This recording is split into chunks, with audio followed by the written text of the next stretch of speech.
wa pili ni wale polisi. Hakikisheni wale mnaoenda kuzuia wale wanaoandamana, muhakikishe kitu ambacho mnakipigania kiwe cha kweli.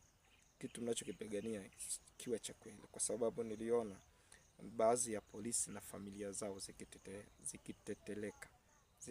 zikiteketea kwa sababu ya kuelemea upande usio sahihi. Kwa mshirikishe Mungu na hakikisha unachokwenda kukipigania kiwe ni haki hata mbele za Mwenyezi Mungu.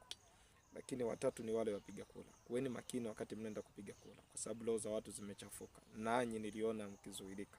Hii ni ya tatu. Ya nne ni kwa wale wasimamizi wa kura waliokaa kwenye vituo. Nanyi niliona mkizuilika katika vituo vyenu vya kupiga kura. Kwa kabla hujaenda, sije kukatalia usiende, kwa sababu uwezo ukaizuia hii.